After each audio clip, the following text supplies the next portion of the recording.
Bismillahirrahmanirrahim. Assalamualaikum warahmatullahi wabarakatuh.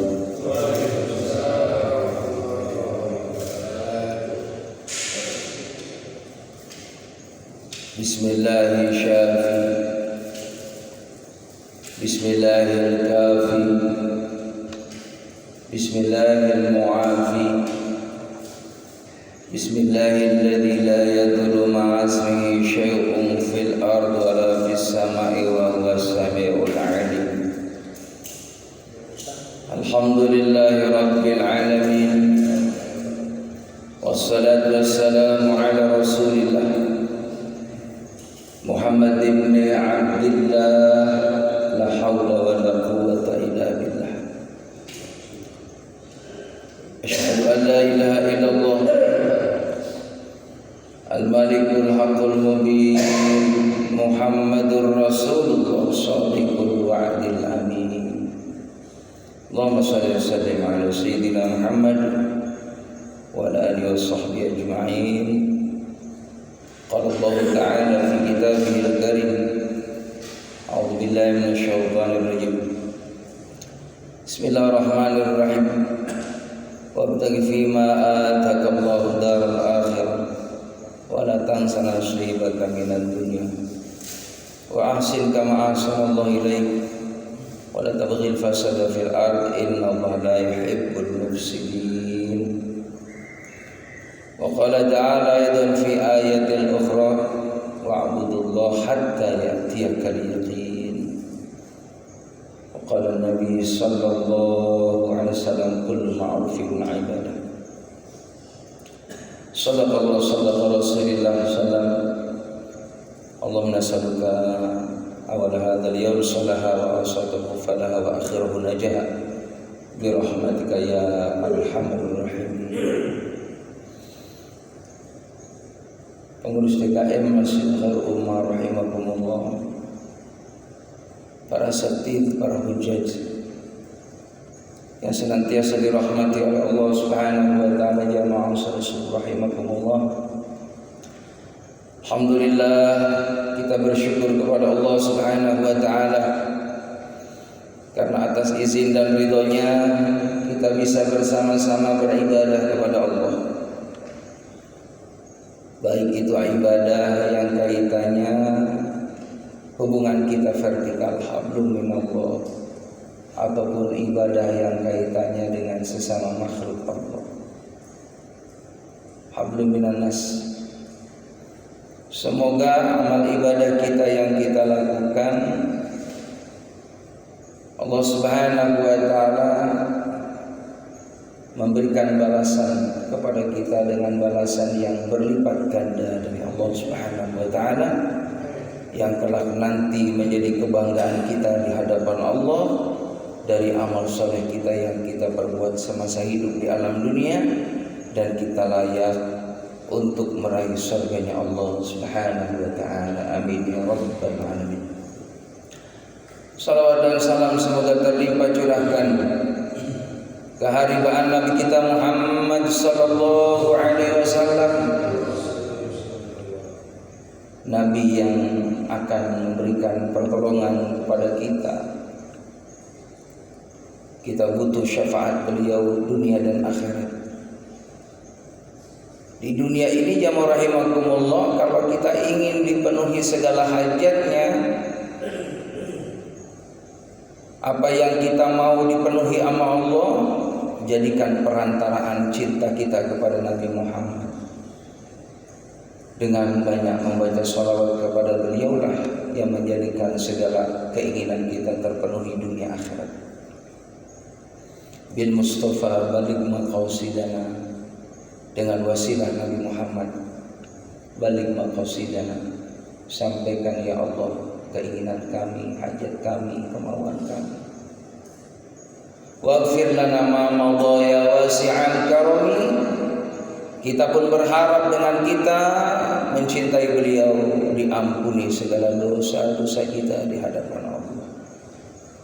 Karena otomatis Kalau kita sudah bersolawat kepada beliau, kita disebut orang yang sudah zikir kepada Allah, karena diawali dengan Allahumma.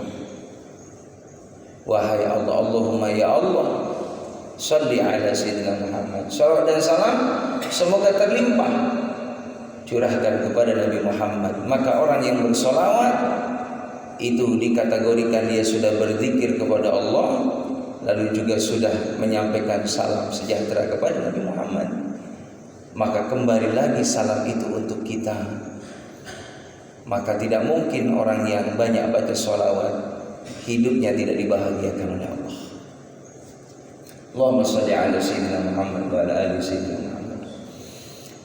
Yang dimuliakan oleh Allah Subhanahu wa taala, di awal kita baca suratul Fatihah, mudah-mudahan taklim kita senantiasa mendapatkan pemahaman dari Allah Subhanahu wa taala, juga bisa mengamalkan ilmu Allah Subhanahu wa taala hingga kita memperoleh derajat yang tinggi sesuai dengan janji Allah, yarfa'illahu alladhina amanu minkum walladzina utul ilma darajat.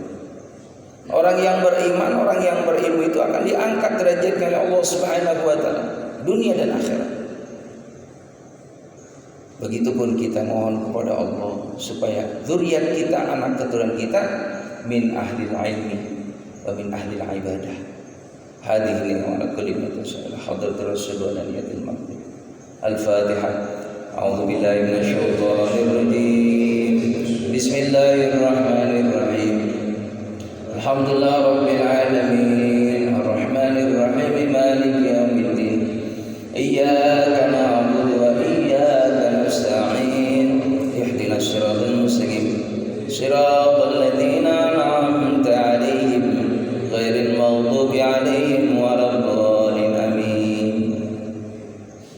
Al-Fatihah itu disebut juga Ummul Quran, induknya Al-Quran. Maka kalau kita mendawamkan itu suratul Fatihah, kalau orang-orang saleh itu jamaah rahimakumullah, ya, orang-orang sufi, orang-orang ahli hikmah, itu beliau selalu mendawamkan membaca suratul Fatihah. Ada yang 100 kali, ada yang 1000 kali. Karena memang khasiatnya luar biasa. Ya, saya diijazah oleh guru saya itu, kalau kita punya badan yang kurang nyaman atau anak kita kurang sehat, bacain Fatihah, siapkan air. Ya Allah, Fatihah yang saya baca mudah-mudahan jadi obat. Karena Al-Quran itu menjadi syifa'un wa rahmatul lil mu'minin. Al-Quran itu diturunkan menjadi syifa'un, penawar, jadi obat lahir maupun obat batiniah. Jadi kalau ada badan yang kurang sehat, sebelum kita syariat ke dokter atau minum obat, coba kita awali dengan baca suratul Fatihah. Suratul Fatihah 5 quri'a lahu, kata Nabi. Al-Fatihah itu tergantung niatnya buat apa. Kalau niat buat obat jadi obat, maka kalau kita kurang sehat atau anak kita kurang sehat, baca suratul Fatihah. Kalau kata guru saya, 1 napas di hati aja atau dilafadzkan. Bagusnya dilafadzkan supaya ada pengaruh pada air itu. Al-Fatihah. Bismillahirrahmanirrahim. Alhamdulillah. Iyyaka na'budu wa iyyaka nasta'in. Ghairil maghdubi 'alaihim waladdallin. Minta sama Allah, diiringi dengan doa-doa yang dari Rasulullah. Rabbana sa'alibal bashir ishfi anta syafi la shifa illa shifauka shifaan la yughadiru saqam. A'udzu bi'izzatillahi wa qudratihi min syarri ma ajidu wa uhadiru. Diminum airnya. Lalu kalau ada yang sakit, tempelin yang sakitnya mana. Itu doa dari Nabi. A'udzu bi'izzatillahi wa qudratihi min syarri ma ajidu wa uhadiru. Itu doa dari Nabi. Maka insyaallah ini air jadi obat. Fatihah. Makanya dalam Al-Quran jamaah rahimakumullah yang 114 surah itu termasuk diantaranya Al-Fatihah ini surat yang ditakuti sama syaitan. Jadi ketika turun surah Al-Fatihah, syaitan itu menjerit. Karena keutamaannya luar biasa Al-Fatihah itu. Itu mencakup tentang akidah, ibadah, juga akhlak di dalamnya. Ada pernyataan iyyaka na'budu wa iyyaka nasta'in. Kepada Engkau kami menyembah dan kepada Engkau kami mohon pertolongan. Itu mencakup daripada akidah, ibadah, permohonan.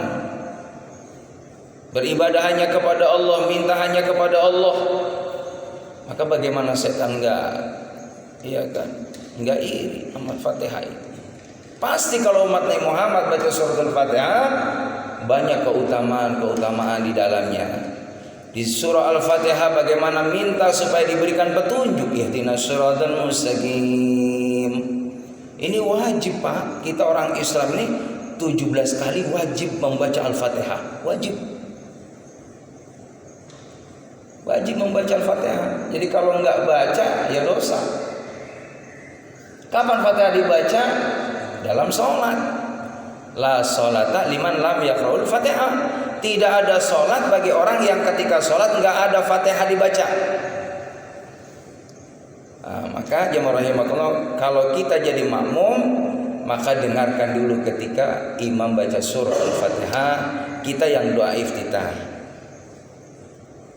Ya, iftitah selesai, dengerin dulu tuh sampai selesainya Fatihahnya imam.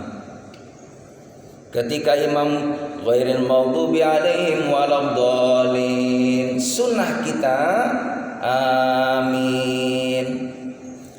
Termasuk imamnya juga sama, baca amin. Karena ketika kita sholat berjamaah, imamnya membaca Fatihah, lalu setelah waladhdallin jawab bareng-bareng amin, bersamaan para malaikat juga sama mengamini aminnya ketika dibaca oleh Fatihahnya imam.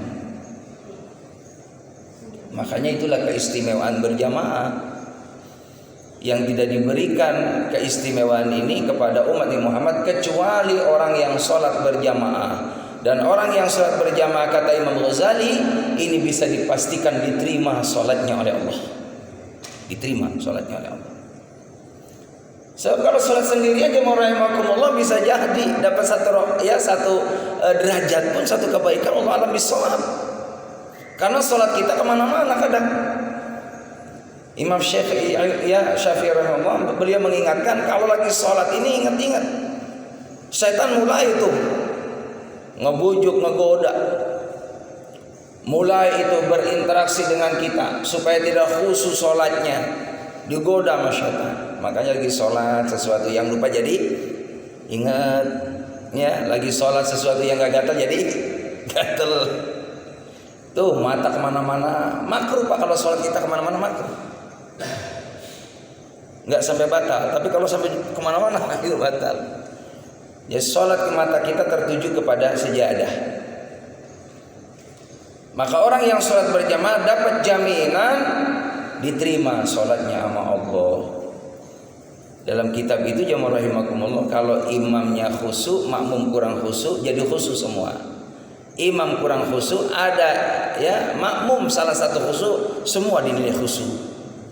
Ada imam sama makmum kurang khusyuk, semua tetap dapat pahala dari Allah karena berjamaahnya. Dinilai oleh Allah orang yang ikhlas semuanya, diterima ibadahnya sama Allah. Karena banyaknya orang bisa jadi mewakili salah satu orang yang ikhlas, itulah yang diterima sholat kita di hadapan Allah. Makanya pentingnya berjamaah di situ, Pak. Sahabat itu kalau ya ketinggalan jamaah nangis, Pak, nangis. Beda sama kita, ya kita ketinggalan jamaah, Pak, lagi ngitung duit, ya kan 100 juta, bukan nangis, kita ngitung duit. Ya kan, alhamdulillah dapat rezeki nomploknya 100 juta. Padahal di mana-mana masjid udah mulai azan, udah sholawatan, udah qomat, tapi kita asik dengan dunia. Ini musibah, hadirin, musibah. Sahabat itu kalau ketinggalan berjamaah, inna lillahi wa inna ilaihi rajiun, musibah. Nah, kita nih yang sudah sholat berjamaah, alhamdulillah, ini orang-orang istimewa. Dipilih sama Allah, tidak semua orang bisa seperti kita. Kesempatan ada, waktu ada, sehat ada, tapi kenapa dia nggak mampu? Karena tidak dimampukan oleh Allah. Makanya Nabi ketika ibadah banyak nangis, kenapa? Ketika ditanya oleh sahabat, kenapa kau sering nangis ya Rasulullah? Karena aku bersyukur bisa diberikan kemampuan untuk taat kepada Allah, untuk bisa beribadah kepada Allah. Jadi jamaah yang dimuliakan oleh Allah Subhanahu wa taala.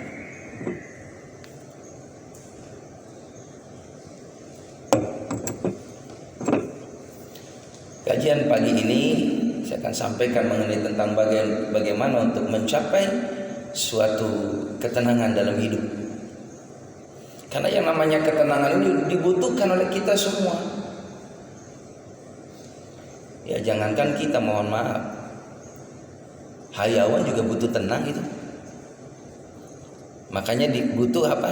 Diberikan tempat yang layak, dikasih makan yang cukup. Demi kelangsungan hidup hayawan tadi. Butuh juga ketenangan, nyaman. Kucing tidur gak mau diganggu, Pak. Gak mau. Karena lagi dapat rahmat dari Allah. Kita gak boleh mengganggu hayawan yang sedang dikasih nikmat oleh Allah Subhanahu wa ta'ala. Bahkan dalam satu keterangan itu, kalau ada hayawan yang sedang menikmati rezeki dari Allah, jangan pernah kita ganggu. Biarin, sedang nikmatin.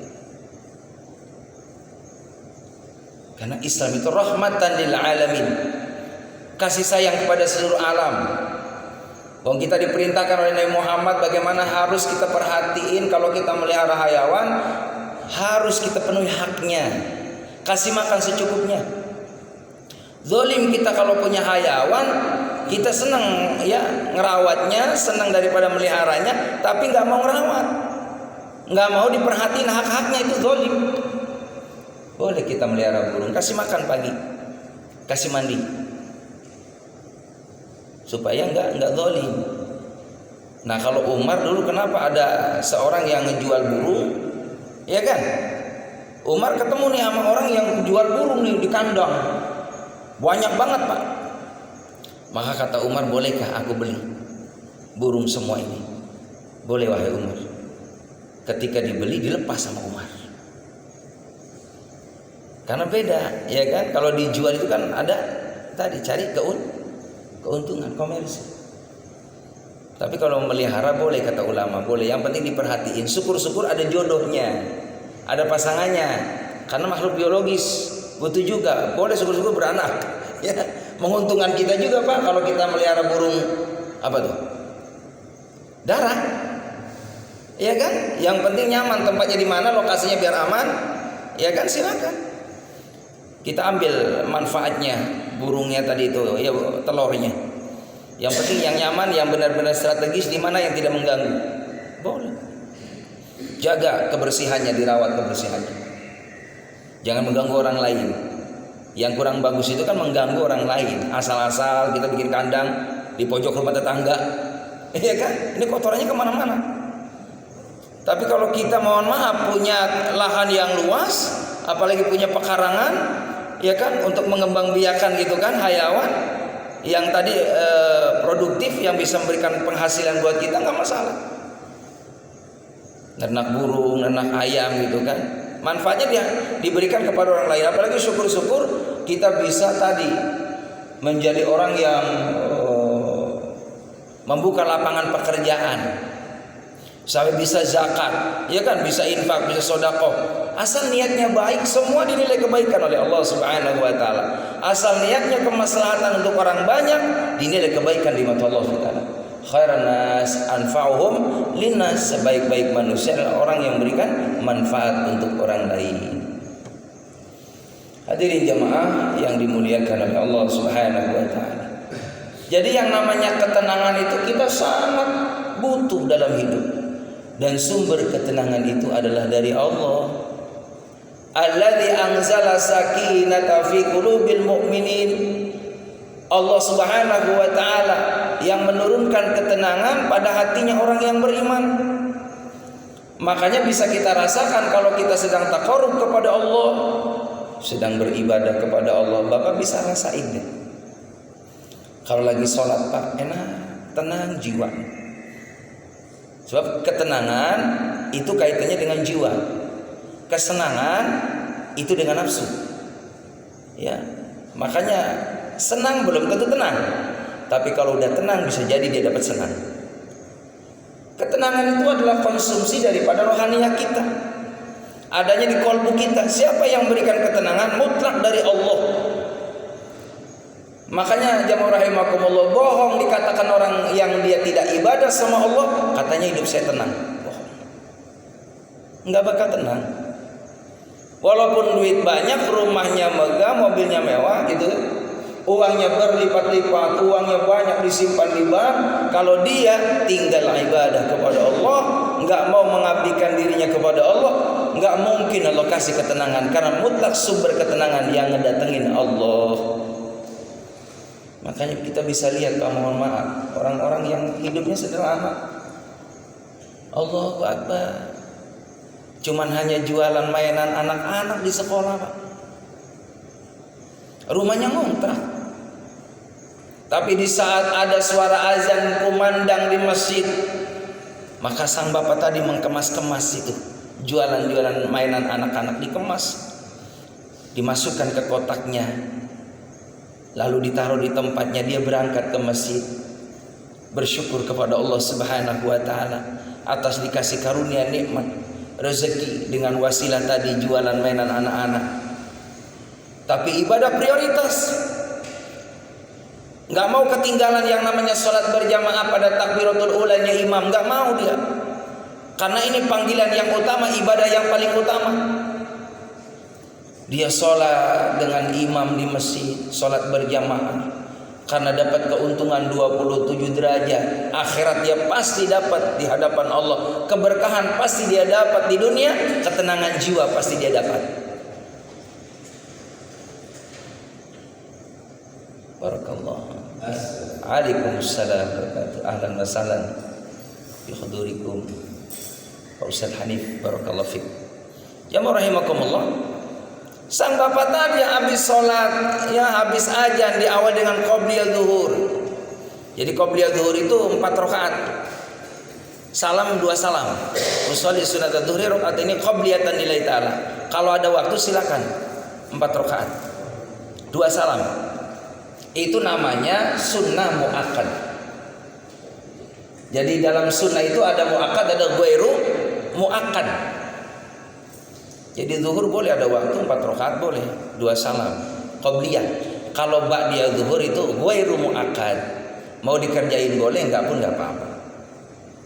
Nah, kalau asar ghairu muakkad, qabliyahnya, asarnya enggak ada ba'diyah. Kalau maghrib ghairu muakkadnya qabliyah, muakkadnya ba'diyah. Kalau isya, itu awalnya qabliyahnya itu ghairu muakkad, ba'diyahnya muakkad. Kalau subuh hanya qabliyah subuh itu muakkad. Jadi mau pakai muakkad ghairu muakkad dilengkapi, dipakai semua, dapat pahala dari Allah. Buat nutupin kekurangan dari sholat fardu kita.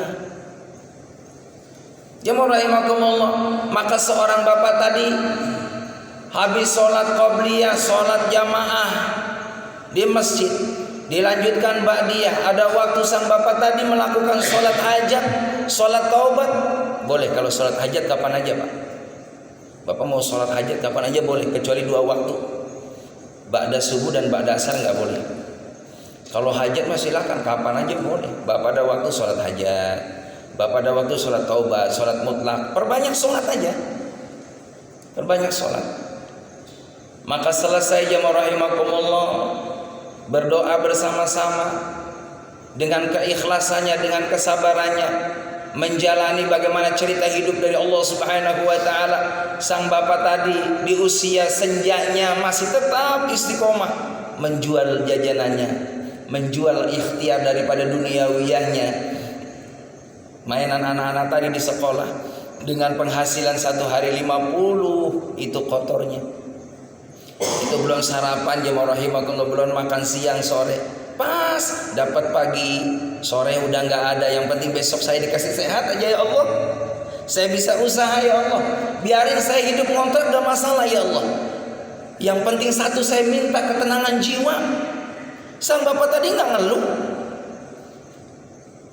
Dia minta, ya Allah, nasaluka nafsan mutmainah, ya Allah, kasih aku jiwa yang tenang. Tu'minu biliqaika. Aku yakin ya Allah suatu saat aku bertemu dengan Engkau. Wa tarda biqadaika, aku ridho apa yang Engkau berikan kepadaku. Wa taqna'u bi'ata'ik, aku terima rezeki apa yang Kau kasih. Itu yang membuat jiwa kita ini tenang. Itu dalam kitab Nasail Ibad itu dijelaskan. Doa tadi silahkan dibaca. Allahumma inni as'aluka nafsan mutmainnah tu'minu biliqaika wa tarda biqadaika wa taqna'u bi'ata'ika. Ini juga zikir ini, doa ini kalau dibaca terus rutin setiap habis sholat, insyaallah kita dikasih faqih fiddin, diberikan pemahaman agama oleh Allah Subhanahu wa taala. Tenang Bapak tadi Pak, habis sholat zuhur bersih lahir batinnya. Terus dia duduk di tempat tadi ngejalanin cerita hidupnya. Karena sudah qadarullah. Asar sholat dulu mampir di masjid tadi. Selesai bocah-bocah pada pulang, dia pulang ke rumah. Habis sampai rumah dia ketemu sama istrinya, sama anaknya, nih Bapak dapat segini. Alhamdulillah, kita syukuri aja. Karena memang dari ayah yang ikhlas, dari seorang suami yang tulus, ridho atas ketetapan Allah, ibadah yang istiqomah, di situ ada barokah. Maka keberkahan dari seorang ayah yang soleh ini bisa ditularkan kepada pasangannya, akan bisa ditularkan kepada anak-anaknya. Jadi kalau kita pengen punya istri yang nurut, anak-anak yang nurut, kitanya dulu pengabdian yang tulus nurut sama Allah Subhanahu wa taala. Itu buahnya nanti sama istri kita, buahnya ke anak-anak kita, ke cucu-cucu kita. Jamaah yang dimuliakan oleh Allah Subhanahu wa taala. Sang bapak tadi subhanallah, dia menjelang maghrib berkemas-kemas jam 5, berangkat ke masjid jamaah rahimakumullah, salat berjamaah. Yang ada dalam kalbunya adalah mu'allaqun fil masjid. Dia selalu tergantung hatinya, pengen ya Allah kapan saya datang ke rumah Allah, saya pengen salat berjamaah, saya pengen berharap ya Allah curahan rahmat darimu, ampunan darimu, pertolongan darimu. Tadi yang saya katakan sesuai dengan materi kita, ingin dapat nafsan mutmainah, jiwa yang tenang. Di antaranya orang yang akan dapat jiwa yang tenang adalah intizarus shalah ila shalah. Orang yang ngarepin kapan waktunya sholat tiba. Jadi diniatin Pak. Kita nih habis sholat subuh niatin, ya Allah saya pengen nanti ketemu sama sholat duhur. Karena kita nggak tahu ketemu nggak. Tapi kalau sudah diniatin, itu dinilai orang tadi mendapatkan kebaikan, akan dihadirkannya, akan ketemunya sholat duhur tadi. Kalau toh nggak ada umur, Allah sudah catat orang tadi seakan sudah melakukan ibadah di hadapan Allah Subhanahu wa taala. Itulah pentingnya niat.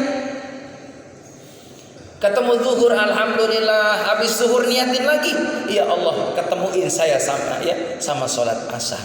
Kan kita ini mohon maaf, hidup ini sebenarnya nunggu apa? Dari sholat ke sholat kita ini. Kematian itu diapit dari sholat ke sholat. Bisa jadi habis sholat, ya kan, subuh manusia itu mati, ya kan. Bisa jadi habis sholat zuhur mati. Nah kalau kita di sela-sela itu sudah disempurnakan 5 waktu, Allahu Akbar. Kayaknya pantas kalau kita minta, ya Allah rahmataka arju ya Allah, aku minta rahmatmu ya Allah. Kayaknya kalau nggak dikasih rahmat nggak mungkin. Kalau dia dekat sama Allah pasti dikasih rahmat oleh Allah. Itulah pentingnya kita terus sibukkan dengan amal kebaikan. Hadirin jemaah yang dimuliakan oleh Allah Subhanahu wa taala, maka orang yang punya jiwa yang tenang adalah orang yang membesarkan hanya satu, dialah Allahu Akbar. Allah Maha Besar. Langit bumi punya Allah, surga neraka punya Allah. Jaminan rezeki itu Allah yang ngatur. Mau diluasin rezekinya Allah, mau disempitin yang ngatur rezeki Allah. Yang ngasih sehat Allah, yang ngasih sakit Allah. Kita dikasih sehat ini hadirin masya luar biasa.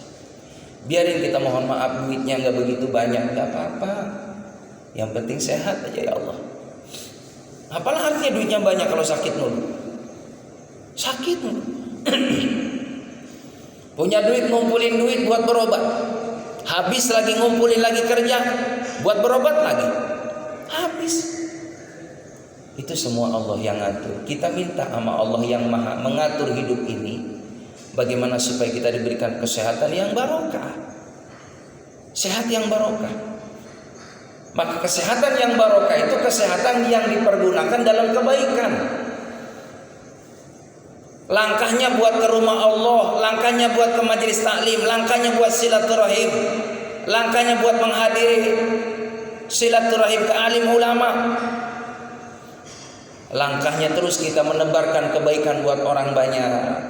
Ini langkah-langkah yang barokah.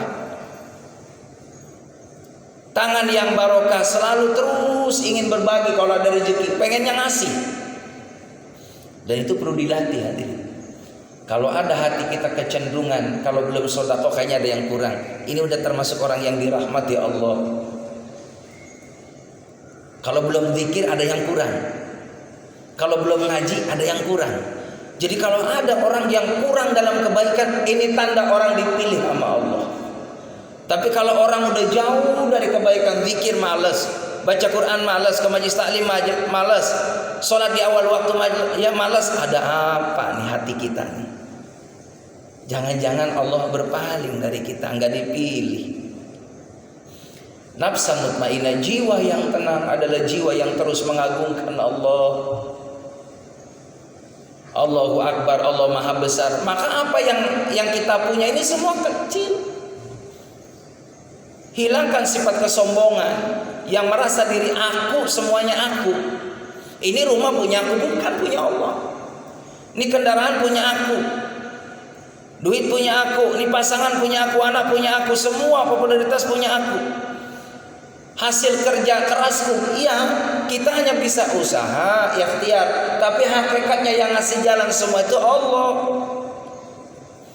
Bukankah ada orang yang rumah tangga, mohon maaf, sampai puluhan tahun sampai nggak ada, tapi dia nggak punya tempat tinggal?